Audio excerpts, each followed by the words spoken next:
모자와 옷 위로 두툼하게 쌓인 눈을 털어내려고 했다.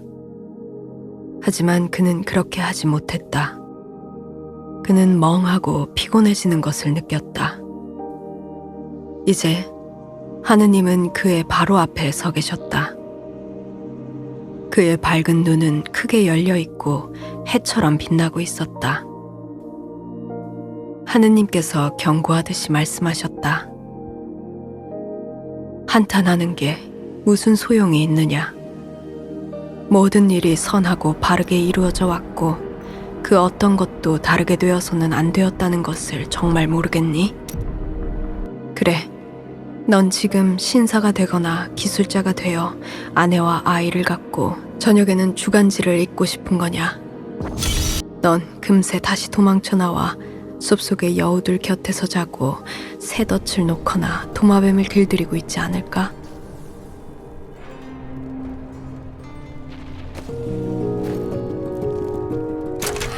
크늘프는 다시 걷기 시작했다.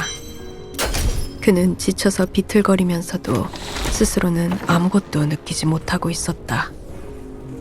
그는 훨씬 기분이 좋아져서 하느님이 그에게 얘기해 주신 모든 것들에 대해 감사한 마음으로 고개를 끄덕였다. 하느님께서 말씀하셨다. 난 오직 네 모습 그대로의 널 필요로 했었다. 나를 대신하여 넌 방랑하였고 안주하여 사는 자들에게 늘 자유에 대한 그리움을 조금씩 일깨워 주어야만 했다. 나를 대신하여 너는 어리석은 일을 하였고 조롱받았다. 네 안에서 바로 내가 조롱을 받았고 또 네 안에서 내가 사랑을 받은 것이다. 그러므로 너는 나의 자녀요, 형제요, 나의 일부이다. 네가 어떤 것을 누리든 어떤 일로 고통받든 내가 항상 너와 함께 했었다.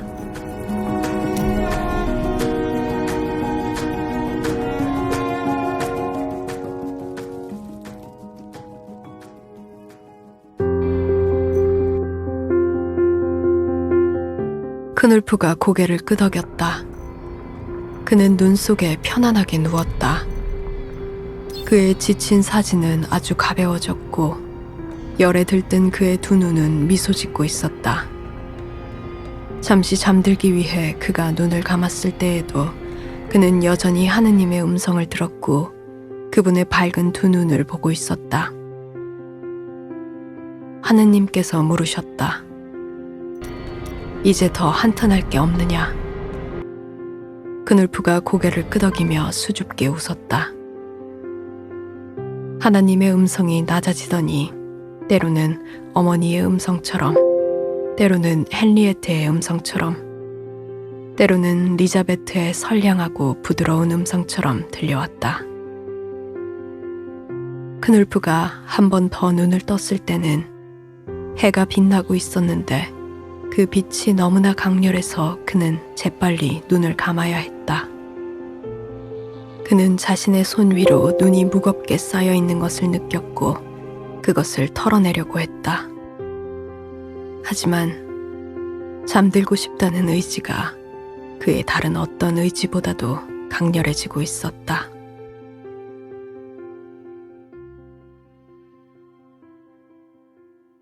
이렇게 크눌프의 마지막 여정을 함께 해봤습니다. 크눌프는 세 개의 이야기를 엮은 책으로 각각 초봄, 크눌프에 대한 나의 회상, 종말이라는 소제목을 가지고 있습니다. 그중 두 번째 이야기인 크눌프에 대한 나의 회상이 1908년으로 사실 제일 먼저 쓰여졌고 1913년, 1914년 연달아서 초봄과 종말이 쓰여졌습니다. 방금 읽어드린 부분은 세 번째 종말 부분이었고요. 지금 읽어드리고 싶은 부분은 두 번째 이야기 크눌프에 대한 나의 회상에서 크눌프가 친구에게 본인이 꾼 꿈과 관련해서 본인의 사유를 말하는 부분입니다. 모든 사람은 영혼을 가지고 있는데 자신의 영혼을 다른 사람의 것과 섞을 수는 없어. 두 사람이 서로에게 다가갈 수도 있고 함께 이야기할 수도 있고 가까이 함께 서 있을 수도 있지. 하지만 그들의 영혼은 각자 자기 자리에 뿌리 내리고 있는 꽃과도 같아서 다른 영혼에게로 갈 수가 없어. 만일 가고자 한다면 자신의 뿌리를 떠나야 하는데 그건 역시 불가능하지. 꽃들은 다른 꽃들에게 가고 싶은 마음에 자신의 향기와 씨앗을 보내지. 하지만 씨앗이 적당한 자리에 떨어지도록 꽃이 할 수 있는 일은 아무것도 없어. 그것은 바람이 하는 일이야. 바람은 자신이 원하는 대로, 자신이 원하는 곳에서 이곳저곳으로 불어댈 뿐이지. 어떤 생각이 마음속에 스미시나요? 저는 매우 공감했는데 제 친구에게 얘기하니까 자신은 그렇게 생각하지 않는다고 하더라고요. 친구 생각은 사람은 연인으로서 배우자로서 만나면 서로가 완벽히 하나가 될 수 있다고 얘기하더라고요. 저는 그러나 평생토록 진짜 그 끝에는 다다를 수 없다고 생각하거든요. 어떤 한 사람을 완벽히 이해하는 건 불가능에 가깝다고요. 여러분은 어떻게 생각하실지 궁금하네요. 큰울프는 어디에나 친구가 있지만 그 어디에도 머무르지 않았던 방랑자입니다. 여러분들도 그와 친구가 되어서 함께 여행하며 그의 생각을 들어보는 시간을 가져보시길 바라요. 오늘은 여기까지 할게요. 이미 잠드셨길 바라며 그럼 안녕.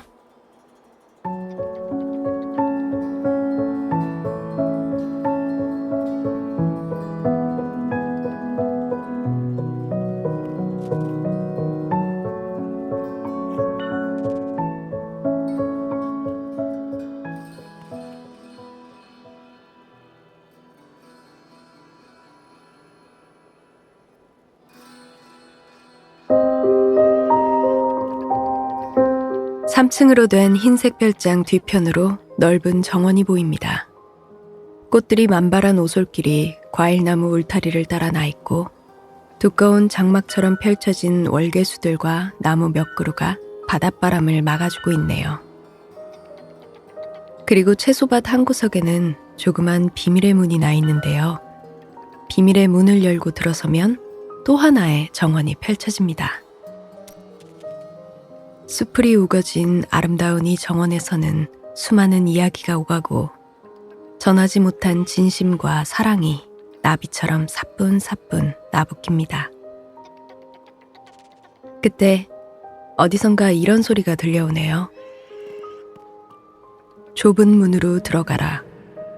멸망에 이르는 문은 크고 또 그 길이 넓어서 그리로 가는 사람이 많지만 생명에 이르는 문은 좁고 또 그 길이 험해서 그리로 찾아드는 사람이 적다. 오늘 만나볼 작품은 20세기 프랑스 문학을 대표하는 작가 앙드레 지드의 대표작 좁은 문입니다. 소설의 제목 좁은 문은 조금 전 들려드린 신약성서 마테오의 복음서의 한 구절에서 따왔다고 해요.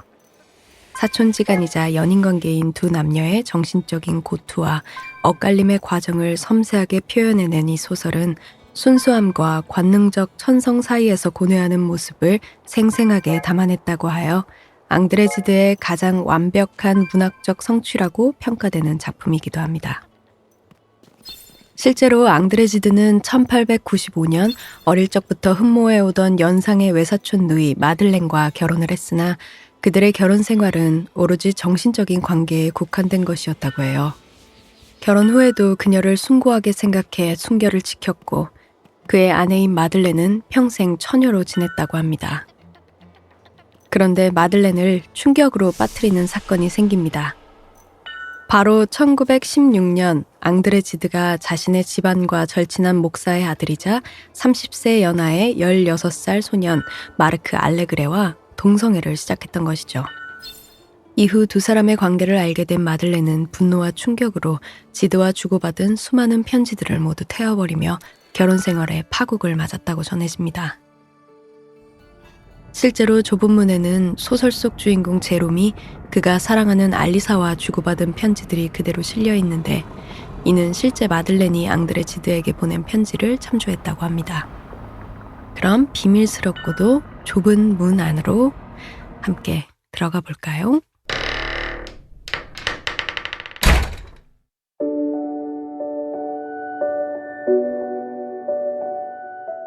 아버지를 여의었을 때 난 12살도 채 되지 않았다. 허약한 체질이었던 나는 어머니와 가정교사와 함께 외롭게 살다가 방학이 되면 노르망디 지방에 있는 비콜랭 외삼촌 집으로 향했다. 외삼촌 집에는 외숙모가 있었는데 그녀는 대단히 아름다웠다. 그리고 나보다 2살 위인 사촌 알리사 또한 그녀의 어머니를 닮아 있었고 나는 그녀를 보고 첫눈에 반해 사랑에 빠졌다. 슬픈 빛을 띠던 미소와 커다란 곡선을 그리면서 눈으로부터 멀리 떨어져 있는 아주 특이한 눈썹선. 그녀는 단테 시대 때 피렌체의 작은 조각품에서 본 것 같은 그런 외모였다. 외숙모이자 알리사의 어머니는 연극적인 발작이 잦아지더니 젊은 장교와 놀아나기까지 했다. 그 모습을 우연히 보게 된 나는 알리사를 찾아가고 모든 걸 알고 흐느끼는 그녀를 꼭 끌어안았다. 그리고 이제부터 내 인생의 목적은 이 소녀를 공포로부터, 악으로부터, 인생으로부터 지켜주는 것이라고 생각했다. 우리가 파리로 돌아오자마자 외숙모가 도망쳤다는 정보가 도착했고 어머니와 나는 다시 르아브르로 향했다. 그리고 토요일 아침 우린 작은 교회당으로 향했다. 좁은 문으로 들어가기를 힘쓰라. 멸망으로 인도하는 문은 크고 그 길이 넓어 들어가는 자가 많고 생명으로 인도하는 문은 좁고 협착하여 찾는 이가 적음이니라. 목사님의 설교가 끝나고 나는 더욱 그녀에게 어울리는 사람이 되리라 결심하며 비밀의 정원에서 수줍게 마음을 전했다. 앞으로 내가 어떤 인간이 되든지 오직 너를 위해서이고 싶어. 처음에 이러한 내 감정의 깊이를 헤아릴 수 없어 불안해하시던 어머니도 당신의 기력이 쇠하시는 것을 느끼시자 우리 2사람을 한 어머니로서 포옹하여 하나로 결합해 주시고자 했다. 오래전부터 알아왔던 심장병 탓에 어머니는 점점 더 자주 힘들어하셨고 어느 날 저녁 어머니는 내가 지켜보는 가운데 조용히 숨을 거두셨다.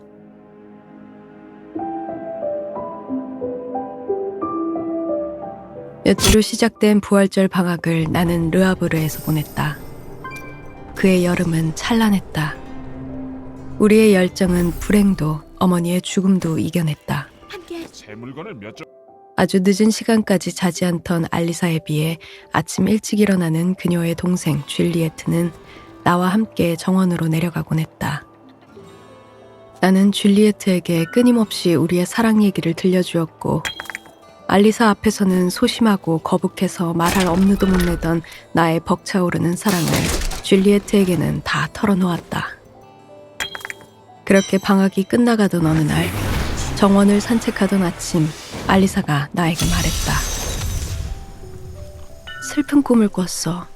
우리는 헤어져 있었고 너를 다시 만날 방법이 있을 것 같았어. 어떻게 하면 되나 하고 안간힘을 쓰다가 잠이 깼어. 꿈에서 깨어나서도 여전히 내가 너와 헤어져 있고 앞으로도 오래오래 헤어져 있을 것 같았어. 나는 그녀 말에 반박이라도 하려는 듯이 갑자기 용기를 내어 말했다. 그래, 나도 오늘 아침 꿈을 꿨는데 너와 결혼하려는 마음이 어찌나 강했던지 죽음 말고는 아무것도 우리를 갈라놓지 못할 것 같았어.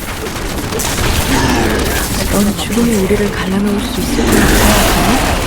나는 죽음이 우리를 다시 만나게 해줄 거라고 생각해. 그래, 살아서는 갈라져 있던 것들을 다시 만나게 해줄 거야. 그 모든 말들이 우리 마음속에 너무도 깊이 스며들어서 아직도 나는 그 억양까지 들리는 듯하다. 하지만 그 말들이 지닌 중대한 뜻은 훨씬 후에야 계속 깨닫게 되었다.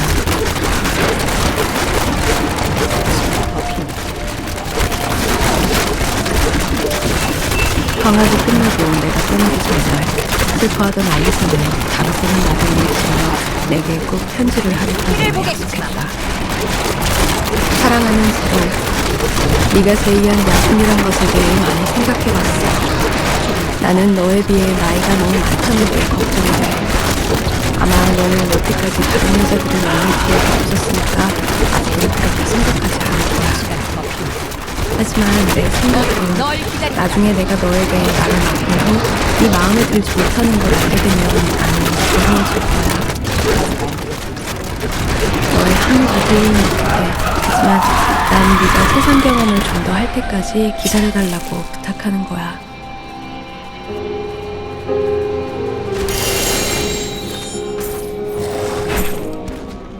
학사 시험 준비하던 차에 우리의 미래를 불안해하는 알리사의 편지를 받게 된 나는 당시 절친하게 지내던 친구 아벨에게 달려가 그 편지를 보여주었고 그녀의 마음을 알아보기 위해 그녀의 집으로 향했다. 네 편지 때문에 다시 왔어. 나는 정원에서 다시금 그녀를 향한 사랑을 고백했고 그녀 또한 조심스레 나에 대한 사랑을 확인시켜 주었다. 나는 일요일마다 그녀에게 아주 긴 편지를 했다. 일요일 말고 다른 날에는 학교 친구들과도 떨어져서 아벨 말고는 거의 만나지 않았으며 오로지 알리사만 생각하며 지냈다. 하지만 그해 12월 말경 나는 놀라운 이야기를 듣게 된다. 알리사의 동생 줄리에트가 날 좋아하고 있었고 그 사실을 알게 된 알리사는 자신을 희생해 나를 줄리에트에게 양보하려 했다는 것이었다.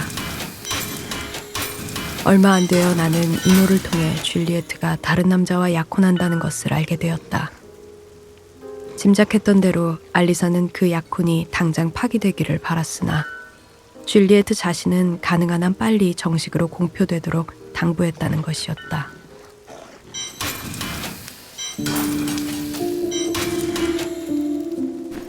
그 사건 이후 우리가 마지막으로 만난 지 거의 한 해가 흘렀다. 알리사는 그 점을 생각하는 것 같지도 않았고 이제부터야 비로소 기다림을 시작한다는 듯한 태도였다. 우리의 첫 재회가 이루어진 것은 플랑티의 이모 댁에서였다. 하지만 우리는 계속 엇나가 단둘이 시간을 보내지 못했고 결국 그녀와 나는 아무런 이야기도 나누지 못했다. 나는 다시 돌아오는 봄 퐁그즈마르에서 우리의 만남이 이루어지기를 바랬다. 나의 기대와도 같이 4월 말 내가 퐁그즈마르에 도착했을 때 그녀는 두 팔을 내민 채 미소를 띠면서 고개를 갸웃하고 말없이 다정하게 나를 바라보았다. 그녀는 온통 새하얀 옷차림이었다. 나는 지나치리만큼 진지한 그녀 얼굴에서 옛날의 그 어린애 같은 미소를 다시 찾아볼 수 있었다. 알리사, 난 앞으로 열 이틀 동안 휴가야. 하지만 네가 원하지 않는다면 단 하루도 머물지 않겠어. 내일 퐁그즈마르를 떠나야 해라는 뜻을 담은 신호를 하나 정해두기로 하자. 그럼 그 다음 날엔 어떤 항의도 불평도 없이 떠날 테니까. 어때? 괜찮아? 저녁에 내가 식사하러 내려올 때 네가 좋아하는 자수정 십자가를 내가 목에 걸지 않으면 알겠니? 그게 내 마지막 저녁이 되는 셈이군.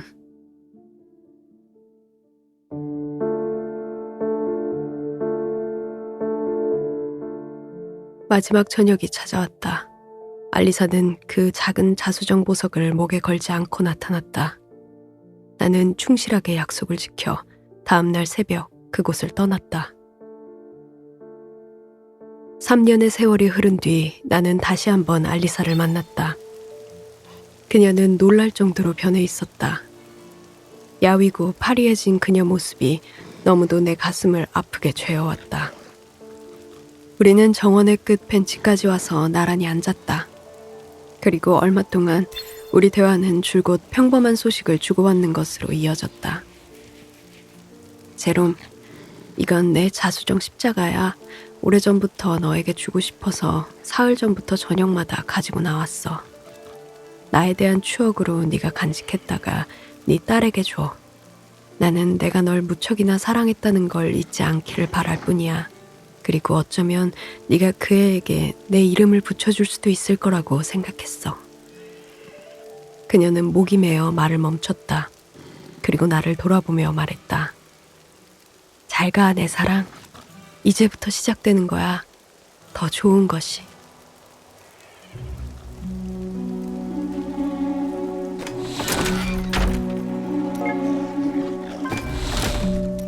그 후 한 달도 안 되어 그녀가 요양원에서 숨진 사실을 줄리에트의 편지를 통해 알게 됐다. 며칠 뒤 알리사가 내 이름을 적어 봉인한 서류를 받았다. 공증인이 나에게 보내준 봉인된 봉투에는 알리사의 일기가 들어있었다. 동맹이 합류했지만 5월 적도 강해지고 27일. 있어. 왜 나 자신을 속여야 할까? 나는 억지로 구실을 만들어서 줄리에트의 행복을 기뻐하고 있다. 내가 그토록 바랬던 그 애의 행복, 내 행복까지 희생에 바치려 할 정도로 바랐던 그 행복이 내가 상상했던 행복과는 너무도 다르다는 것 때문에 나는 마음 아파하고 있다. 7월 16일. 이미 어렸을 때부터 나는 그가 있기 때문에 아름다워지고 싶었다. 지금 와서 생각해보면 내가 완전을 지향했던 것도 그를 위해서였다. 그런데 이 완전은 반드시 그가 없어야만 이루어질 수 있다는 것. 이것이 바로 나의 하나님, 당신의 가르침 중에서 가장 제 영혼을 당황케 하는 것입니다. 아직 부족한가? 월요일 저녁. 그는 내일 떠난다. 사랑하는 제린, 나는 언제나 한없는 애정으로 너를 사랑해. 하지만 이제 다시는 내가 너에게 이런 말을 할 수 없을 거야. 너와 헤어지는 것이 내게는 오히려 해방이고 사실상 만족이기도 해. 9월 17일. 나의 하나님, 제가 당신을 사랑하기 위해서는 그가 필요하다는 것을 당신은 잘 아십니다. 10월 16일. 오늘 아침 깊은 발작으로 기침을 지냈다. 그리고 난 다음 너무도 쇠약해서 느끼면서 한순간 죽었으면 하는 마음이 들었다. 또다시 내가 혼자라는 생각이 들기 전에 지금 빨리 죽었으면 좋겠다.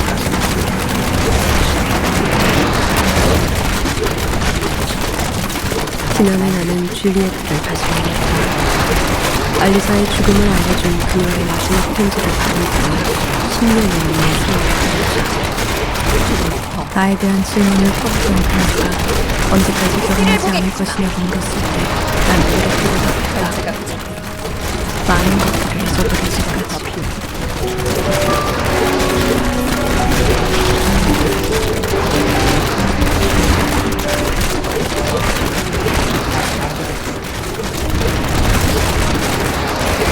내 분노를 느껴봐라.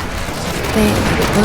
앞서 읽어드렸던 기록사 도망가는 것은 앙드레스의 좁은 마음의 증거들입니다. 왠지 이 소설을 기다리신 분들도 있었나요? 어떻게 들으셨나요? 줄거리를 압축하다 보니까 조금 이해하기 어려운 부분도 있을 것 같아요. 책을 다시 읽어보시면 읽어드린 부분에서는 알리사의 동생 줄리에트는 피크였던 거죠. 그러나 이 소설의 말미는 알리사의 죽음 이후 다시 만난 제롬과 줄리에트, 그리고 줄리에트의 숨죽인 분입니다. 복수다. 자신이 선택한 삶에서 줄리에트는 나름의 행복을 느끼며 살았겠죠. 그러나 단 한순간 그녀를 무너뜨릴 수 있는 슬픔은 그녀의 가장 익숙한 곳에 제롬과 알리사의 어긋남을 다시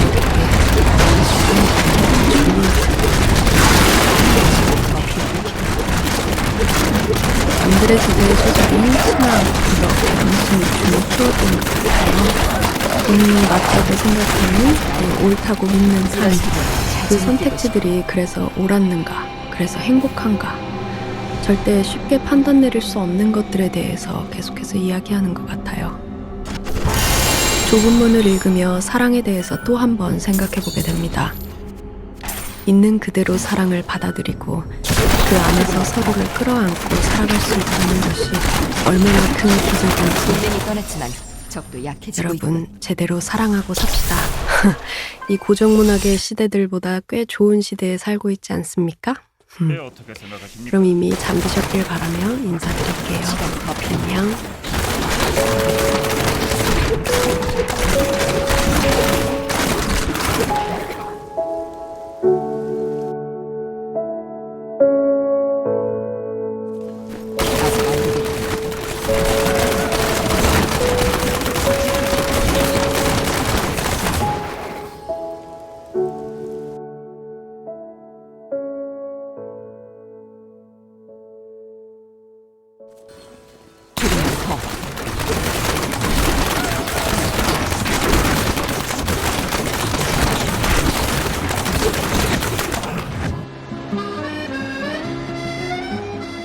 이곳은 눈부신 햇살이 내려앉은 프랑스 노르망디입니다. 지금 알바르트 해변은 파도에 젖어버린 자갈들이 뜨겁게 빛나고 있어요. 해변을 걸을 때마다 적당한 온도로 달궈진 자갈들이 기분 좋게 발등에 스쳐가네요. 동맹이 더 저기 나무 그늘에 앉으면 파도 소리와 자갈 굴러가는 소리를 들으면서 책을 펼칠 수 있겠어요. 노르망디, 기드 모파상의 고향에 왔으니까 오늘은 그의 책 여자의 일생을 펼쳐볼까요?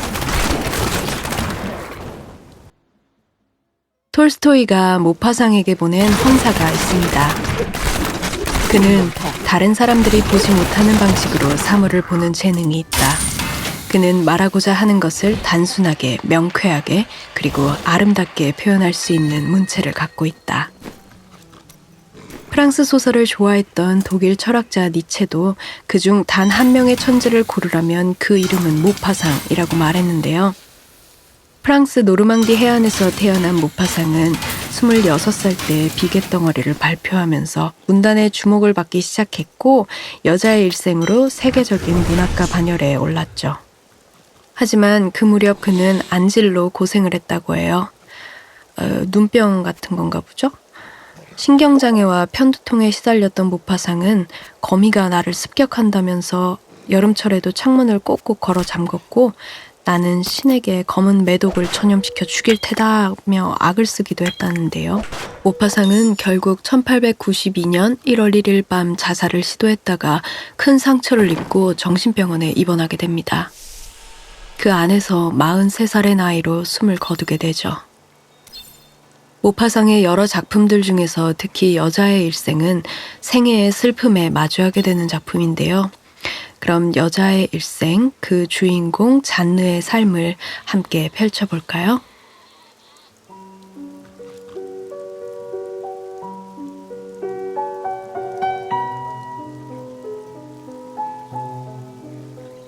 막 수녀원을 졸업한 17살 잔느는 돈 많은 남작의 외동딸이었다.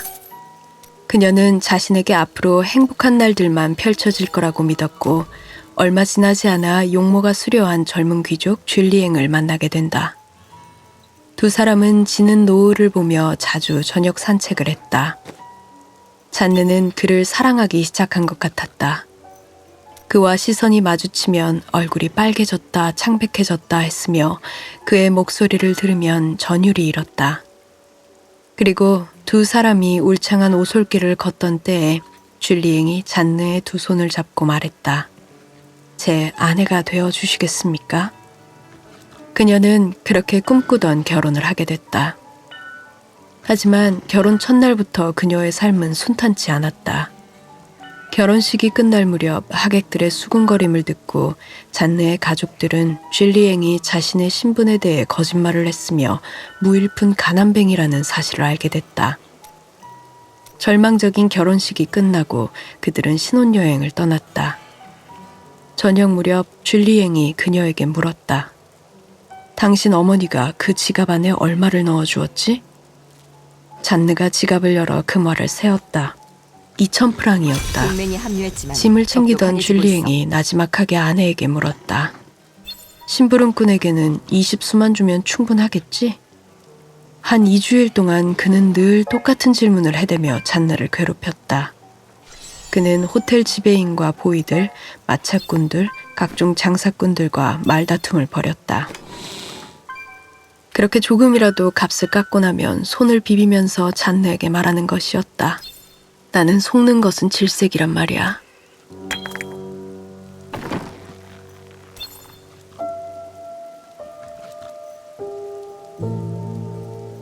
하지만 나쁜 일만 있었던 것은 아니었다.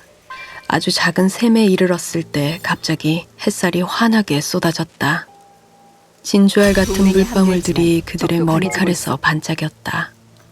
불현듯 잔느에게서 사랑의 영감이 일었을 때 줄리앵이 잔느에게 말했다. 당신 어머니가 주신 2000프랑을 내가 지니게 있게 해줘요. 잔느는 그에게 돈주머니를 내주었다. 잔느는 어머니가 주신 돈으로 귀한 물건들을 사갈 생각에 신명이 났다. 여보, 물건 좀 사게 엄마가 주신 돈을 돌려주겠어요? 그는 불만스러운 얼굴로 아내를 돌아본 뒤 고작 100프랑을 주었다. 친구가 아니라 그녀는 당황하고 혼란스러워서 더 이상 할 말을 잃었다. 집으로 돌아오자 그녀는 환멸, 꿈의 허물어짐 같은 것을 느꼈다. 줄리앵은 신혼여행에서 돌아온 후로 완전히 딴 사람이 된 것 같았다. 그는 잔느에게 별로 관심을 기울이지도 않았고 말도 거의 걸지 않았다. 그가 잔느의 침실에 드는 밤은 아주 드물었다. 이제 신혼부부만 남고 부모님은 루앙에 자기들 집으로 돌아가 몇 달 동안 지내기로 하셨다. 아버지와 딸은 이별로 울적해졌다. 그녀는 체념한 목소리로 말했다. 인생이란 늘 즐거운 것이 못 되죠.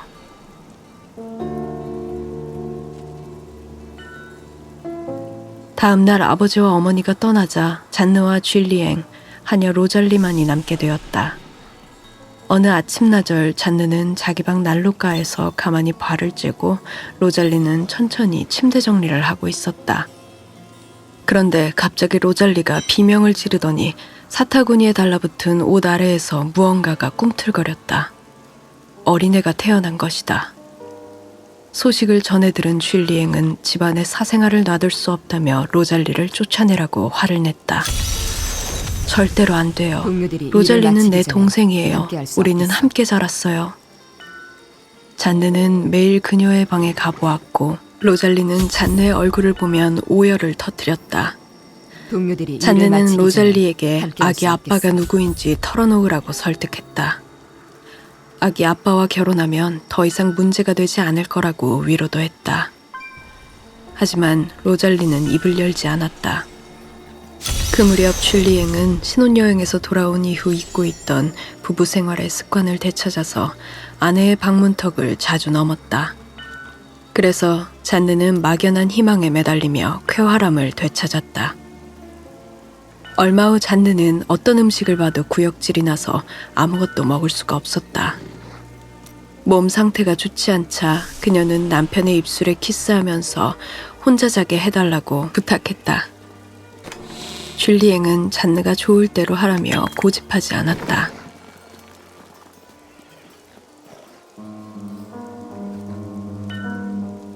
그날 밤 잔느는 오한이 들자 도움을 청하기 위해 남편 방의 문을 열었다. 그리고 그녀가 본 동맹이 것은 떠났지만 남편과 적군이 나란히 약해지고 있군. 베개를 베고 누워있는 로잘리의 얼굴이었다. 잔느는 강가로 내달렸다. 그리고 뛰어내리고 싶었지만 부모님의 얼굴이 떠올라 차마 그럴 수 없었다. 그렇게 정신을 잃었다. 나중에 그녀가 눈을 떴을 땐 어머니가 곁에 있었다. 그녀는 부모님께 모든 것을 얘기했다. 그리고 로잘리를 불렀다. 잔느가 하녀를 쳐다보며 물었다. 언제부터 그 일이 계속되었니? 로잘리가 중얼중얼 대답했다. 오셨을 때부터요. 그러자 잔느가 소리쳤다. 그럼 네 아이는 그 사람 아이냐? 로잘리가 흐느끼며 말했다. 예, 마님. 말 한마디 한마디가 잔느의 심장을 비트는 소리였다. 그 후 로잘리는 집을 떠났고 잔느는 괴로운 임신기간을 보내고 있었다. 잔느는 자신의 하녀가 가랑이 사이에서 어린아이를 낳았던 그 침대에서 아이를 낳았다. 그때부터 잔느에게는 한 가지 생각, 자기 아이 생각밖에는 없었다. 동맹이 합류했지만 적도 줄리앵은 강해지고 있어. 아기에게 무의식적으로 질투를 느꼈다. 옆편네는 애 녀석한테만 정신이 팔려 있군.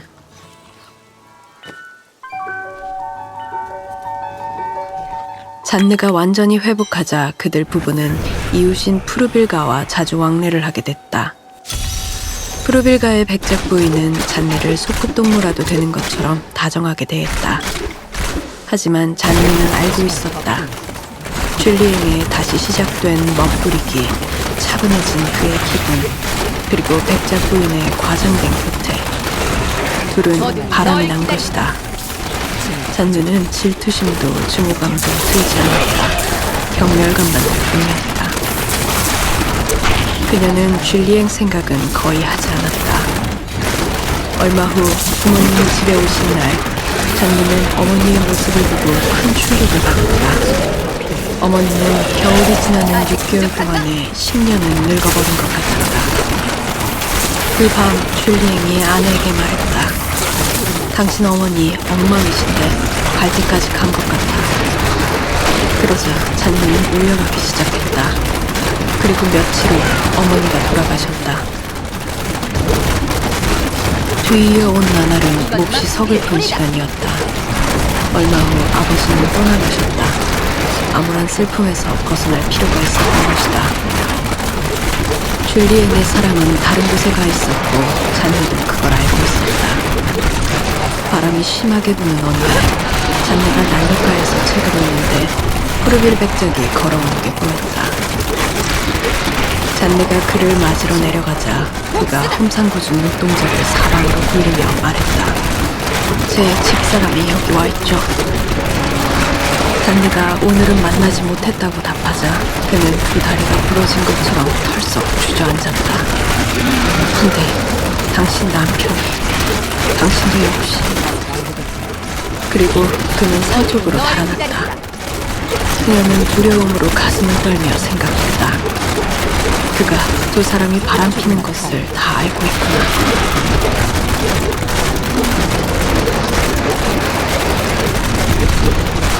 백작은 산 위로 올랐다. 말토끼리 바퀴가 달린 이동식 오두막집에 매달려 있었다. 그는 손에 들고 있던 칼로 말토끼를 천천히 잘랐다. 그리고 밖에서 문을 잠그고는 오두막과 그 안에 갇혀있는 사람들을 가파른 비탈 쪽으로 끌고 갔다. 비탈 꼭대기에 이르러 손을 떼자 가벼운 오두막은 경사진 언덕을 굴기 시작했다. 오두막이 돌바닥 위에 내동댕이 쳐져 부서지자 사람들이 달려왔다. 줄리엔과 백작 부인의 시체 두구가 보였다. 사람들은 그 불행의 원인에 대해 오래 논란을 벌였다. 그 오막살이에서 대체 뭘 하고 있었을까? 잔느는 줄리엔의 죽음에 대해 결코 상세한 것을 묻지 않았다. 그녀에게 뭐가 중요했겠는가? 그녀는 이미 충분히 알지 않는가? 모두가 사고라고 믿었지만 그녀는 속지 않았다.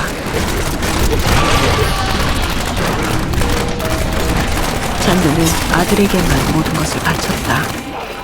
아이는 키 큰 금발 청년이 되었다. 그러던 어느 날 아침 허술한 차림의 늙은이가 와서 비굴한 태도로 설명했다. 아드님의 도박빚을 제가 빌려드렸었죠. 잔느의 아버지는 돈을 지불하고 그 작자를 노려보면서 말했다. 2번 다시 오지 마시오. 잔느의 아들은 이튿날 그 도시의 창녀 곁에서 발견되었다. 그가 지난 3달 동안 진 빚이 1만 5천 프랑이라는 사실이 드러났다. 그리고 어느 날 저녁 아들이 돌아오지 않았다. 경찰의 수색도 허사여서 잔느는 그를 찾아낼 수 없었다. 그리고 한참의 시간이 흐른 뒤 절망적인 편지 한 통이 잔느에게 도착했다. 가엾은 엄마, 저는 망했습니다. 엄마가 구해주시지 않으면 저는 총으로 머리를 쏴버리는 수밖에 없습니다. 남작은 토지를 저당 잡혀 마련한 돈을 손자에게 보냈다. 그리고 꼬박 1년이 흘렀다. 잔느의 아들이 사업 자금을 받아 차린 회사는 망했고 남작은 또다시 재산을 저당 잡혔다. 어느 날 저녁 남작은 뇌졸중을 일으켜 마룻바닥에 굴러 넘어졌다. 잔느가 도착했을 때는 이미 아버지는 숨을 거둔 뒤였다.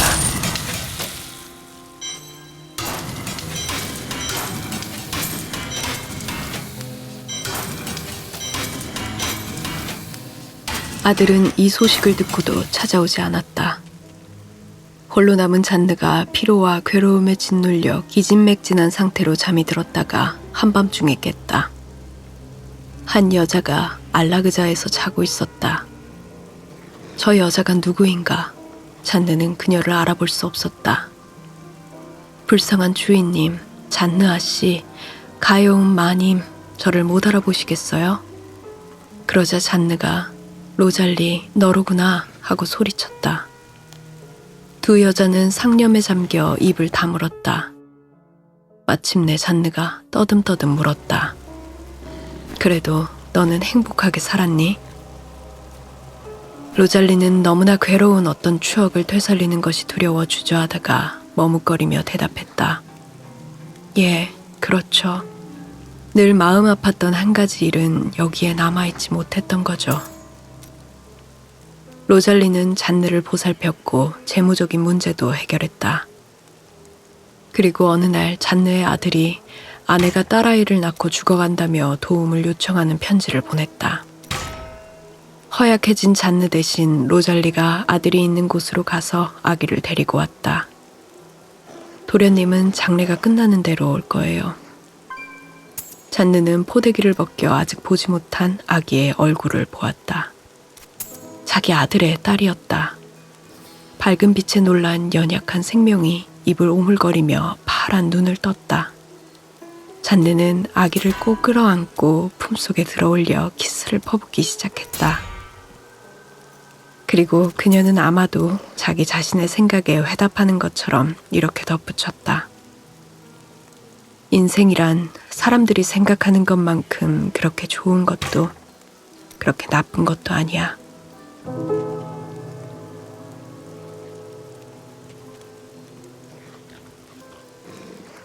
여자의 일생이라는 제목이 책을 다 덮은 저를 숨막히게 합니다.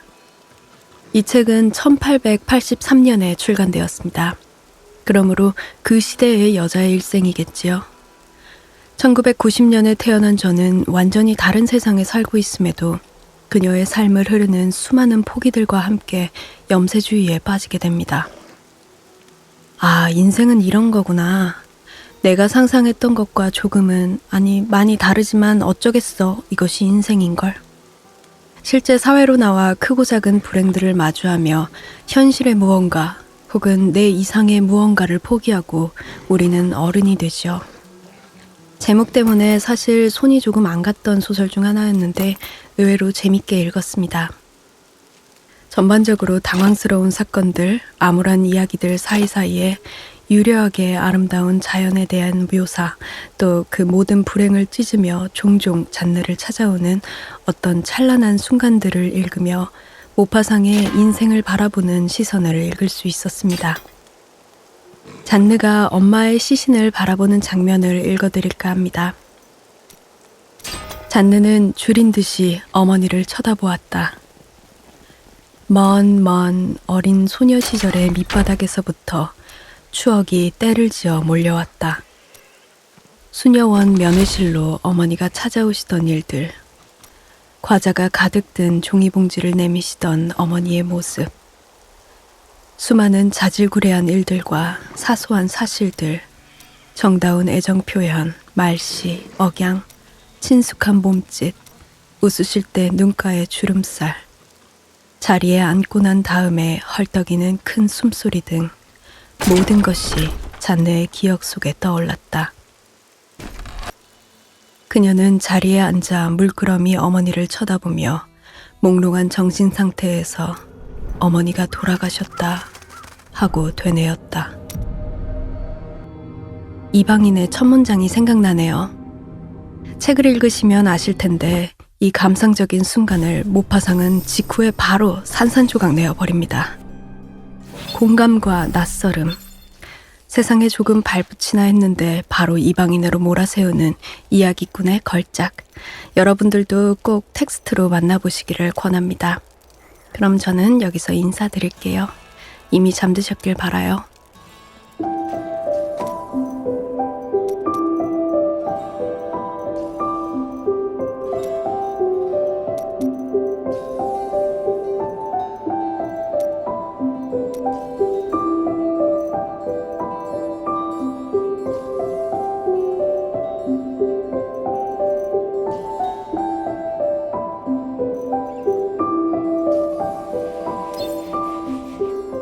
기사단원을 데려가지 마시오. 재미없는 이야기만 죽도록 늘어놓을 테니. 운명은 대담한 자의 편이죠.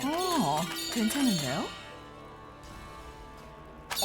그거 좋네요. 돌려주면 안 돼요? 뭐야? 그런 게 나한테 있었다니. 가방이 꽉 잡고. 커튼 밑으로는 햇빛이 쏟아지고 이른 아침부터 부지런 떠는 새소리가 들려옵니다. 기상시간이 된 게 확실하지만 무섭게 쏟아지는 잠 덕분에 눈꺼풀이 열릴 생각을 못하네요. 안녕하세요. 굳은 목도 이리저리 굴려보고 기지개도 쭉 펴보지만 여전히 열리질 못하고 결국 좋네요. 마구 비벼댐으로써 돌려주면 잠을 안 돼요? 쫓아내봅니다.